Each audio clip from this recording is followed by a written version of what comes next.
go. Welcome to the season finale of ASCII Anything. In this episode, we're looking back at some of the best clips, biggest moments, and favorite highlights from season 11. We're so excited to have you with us one more time this season. Brian, do we have a title for this one? We do. In the spirit of Spinal Tap, this one goes to 11. Nice. So, in our first clip, we have our guest host, Mark, and he's speaking with our guests, Janie and Sam, and he's talking about the onboarding processes. I do feel like at Moser, onboarding is something that we do pretty well. Like when you join Moser, you get an immediate feeling of the personality and the atmosphere, the culture at Moser. When you come in, you get a backpack, you get some swag, you get kind of inundated with goodwill and cheer and just the positive vibes of everybody that you're meeting being really happy that you're there. When you get like a great backpack or really nice jacket or something like that, what the company's doing is they're showing that they really value you and have a plan for you, expect you to stick around for a long time. So they're investing in it. Personally, I feel like that helps to carry over the emotions of the excitement that you have on that first day.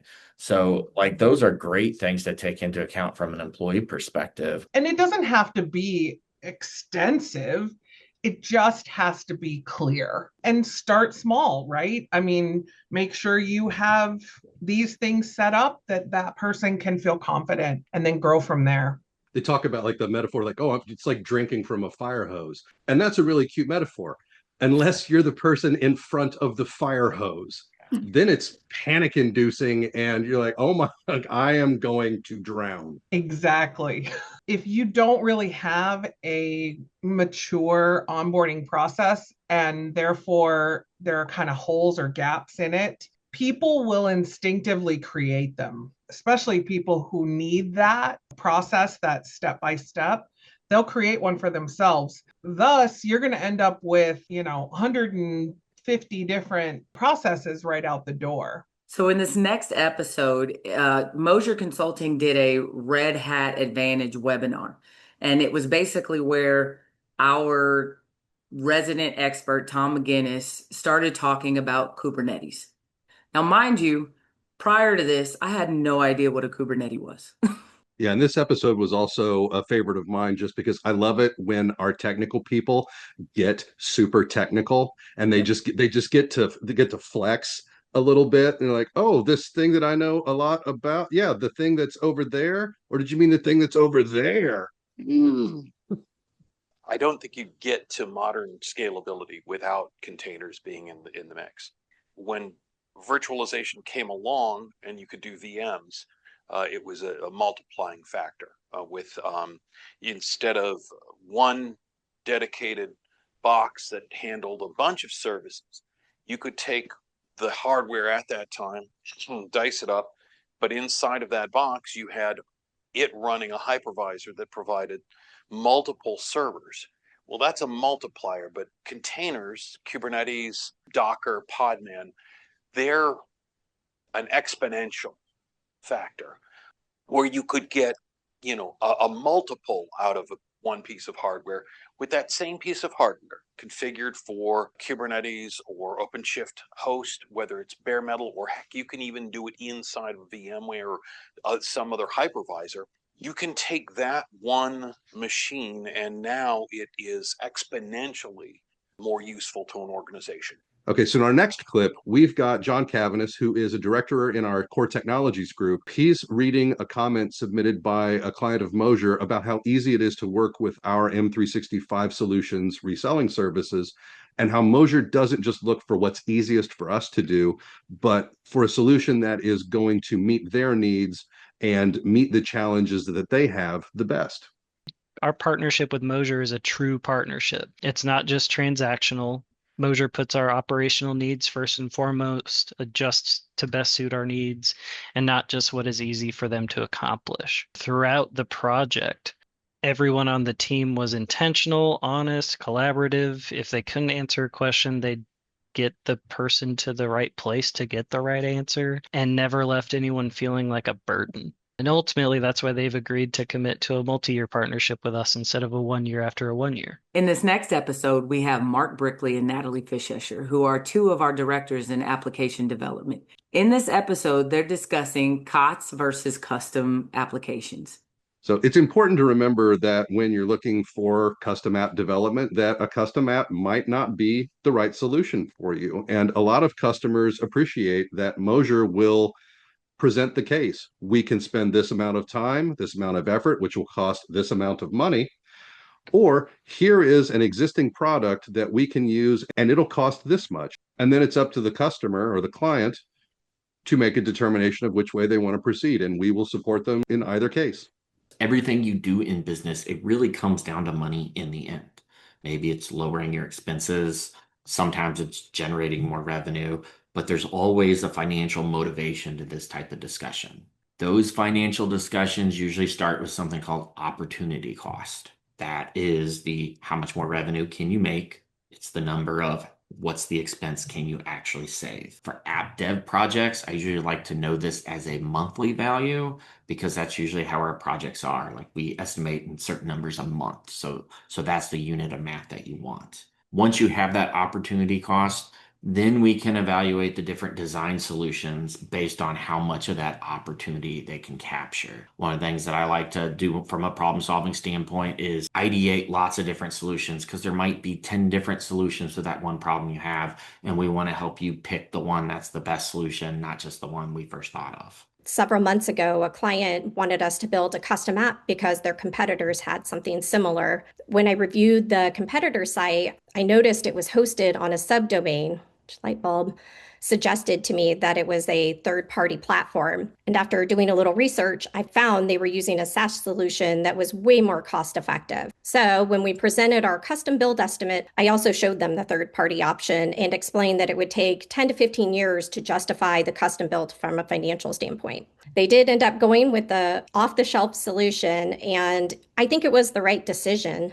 So we didn't end up winning the project revenue, but we earned something more important, and that's trust. At the end of the day, I think we want to be a trusted advisor and help our clients choose the solution that truly makes the most sense for them. This next episode is one of my favorites. It has Chris Eckstein, a senior consultant in our project management office, and every single year he raises money for the St. Baldrick's Foundation. It's a childhood cancer research, and he comes to the office and you can always tell when it's time because his hair is a funky color, but it's a beautiful thing. Yeah, in this clip, he talks about the amount of money he's raised over the years. I think he's done it for the past 12.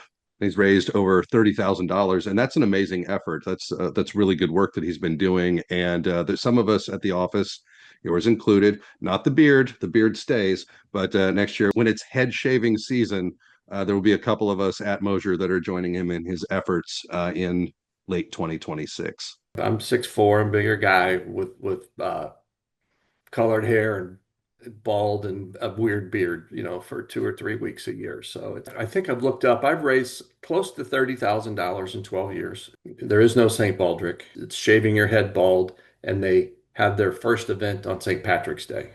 So they call it Baldrick's. This is a shirt my wonderful wife made for me this year. And I don't know if you can see all the different hair colors I've had over the years. This worked out well. I wore it around. I brought it into the office. I had multiple people donate off of this shirt. Do you like bourbon? Well, I don't. I hate it. But several of our consultants, they love it. So much that they're willing to stand in line for it. And in this next episode, we compare bourbon to project management and product management. Mark Brickley, one of the directors of app development, and Chris Eckstein discussed the differences and similarities between project management and product management and how they compare to bourbon. What has two thumbs, works at Moser, and likes bourbon? This guy. So backlog to me would be not a feature set so much, but maybe a function set in the data center infrastructure world where it'd be really nice to have something, but it's not required to deliver your basic or your core deliverable. So that to us, we would put that in a parking lot or a backlog list. And as we the project went along, if we thought if we had bandwidth, or if the scope got to the point where we could pull additional work in, we'd go to that backlog or to that parking lot and look at what's on the list. Do we have the opportunity to pull it in? And then I've learned early on, you can't do that in a vacuum. As you mentioned, you have to go speak to the team, the whole team, not just the team of the project that's delivering. So hey, we're thinking about this. What's the impact to you? To whatever else that we're doing to support a launch or a deliverable. So that's my definition of a backlog from my traditional experience. From a product and application perspective, I think it's different. It's a little different. It's similar for me in product. Backlogs are separated into two levels. So the highest level, there's multiple names for it. The name that I like is the opportunity backlog. This is where you generate a roadmap, and that's aligned, I feel, more with what you're talking about there, that there's lots of things that you can do, but you don't have infinite money, infinite time, infinite resources. So you have to make decisions. Okay. So that opportunity backlog is all those great ideas, but then you rank them in some way. What's going to give us the outcomes we want? What's the cost? Because maybe the cost versus benefit doesn't really work. Maybe something aligns with your strategy, maybe it doesn't. And then you create a roadmap where you mentioned parking lot. There's a number of things where you're just consciously saying, yeah, we're not even going to worry about this right now. I have 100 ideas. We're focusing on 5. In our next clip, John Cavanis is joining us again, and he's talking about bridging the gap between business and IT, and how a lot of problems are because the end goals are different and how they're measured are also different. So I just thought it was really fascinating hearing him talk about ways to get people on the same page and all rowing in the same direction, if I can mix as many metaphors as possible. There's this perception that the IT business gap is based on communication, but it's really an incentive problem. Both sides are measured by different definitions of success, which means that this kind of misalignment isn't necessarily a failure. It's a predictable, rational outcome because they're not speaking the same language. Their priorities are different. Both sides are doing their job, and that's almost, it's weird to say it, but that's also the problem, right? Business leaders and business units, they're measured on speed, revenue, and outcomes, right? Whereas IT is measured on stability, security, and quality of delivery. Since those two scorecards are kind of almost always in conflict, there's going to be this gridlock. What's perceived as a dysfunction is really a rational behavior. But the fix to me is it's not, building a better relationship between both sides. It's really fixing the incentives between the two. While accountability problems are often dressed up as communication problems, the incentives need to be the same for both groups. The business side will always care the most about making sure that prioritization is done based on need that translates into money coming in. And IT is often going to look at not necessarily the same thing. It's going to look at things like how reliable is a system to keep the business making money, or how do we effectively improve without taking money away from the business's bottom line, right? There's always going to be this play where return on investment is measured differently by both sides. So this next episode is one of my favorites. I mean, it's got 2 super cool people, Kevin Guinn, senior consultant at Moser Consulting, and Tish Guinn, me. So we're talking about resilience and how the effects that if you learn how to be resilient can help you in your job every day, but not just in your job, in your life. Oh man, I, I was in it and didn't even know it. And that, I believe, in hindsight, is the dangerous factor, as in not checking in or not getting checked in on for people to know that you're in the burnout. The biggest way to be resilient in high pressure situations is to take a breath and realize that this is not live or die. We will get through this. We just got to use our heads. And you cannot use your head if your emotions are all the way up here. I am married to one of the people that I work with. I have to be very resilient because there's no getting away. We've also set up a GoFundMe for Kevin so that he can relax and occasionally take a break from Tish. So if you'd like to donate to that, the QR code is, I'm just kidding. There's no QR code. He's so lucky. Tish is so lucky. Look at them interacting. It's so darn cute. So in the next part, we talk to the interns that we have this summer at Moser.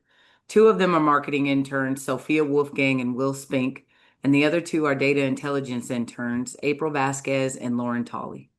And they're discussing their hopes, dreams, and fears of interning and entering the job market.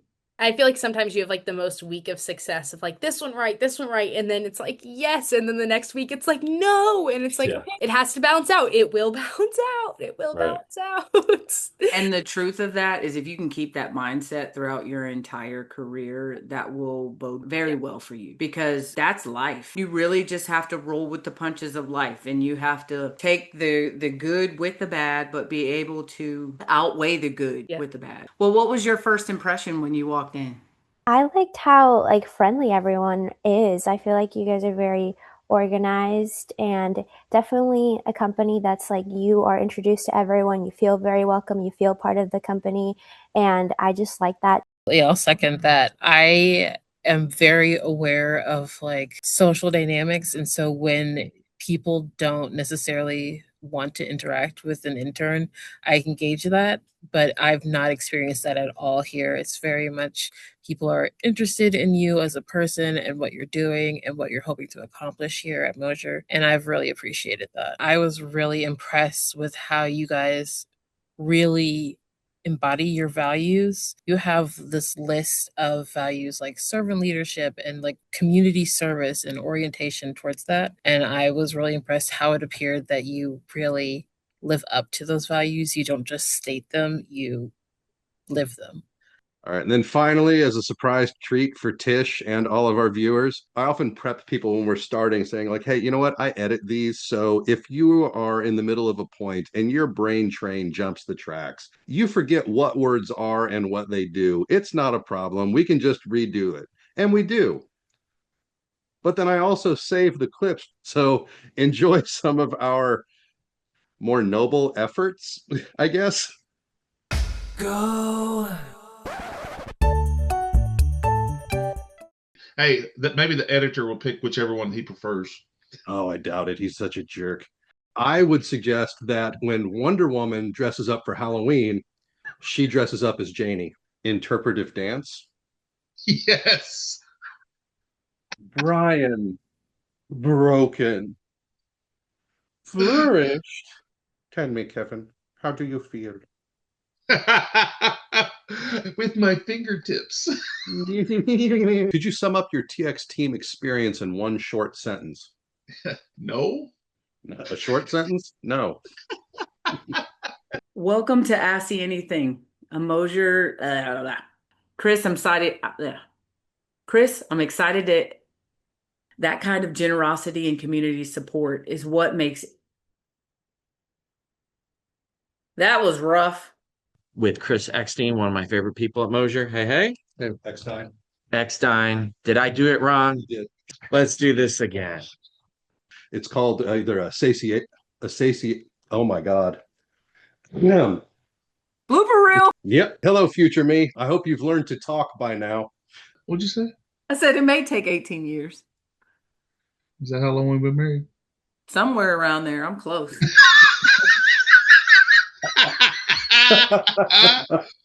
And we're glad to hear.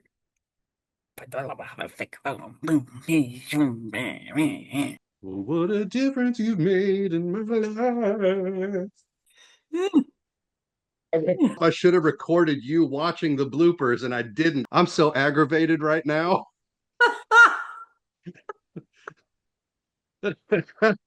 Darn it. Oh my gosh. That was awesome. As we wind down, thank you everybody for tuning in to season 11, and we will see you later in the summer. We'll be back in August at some point.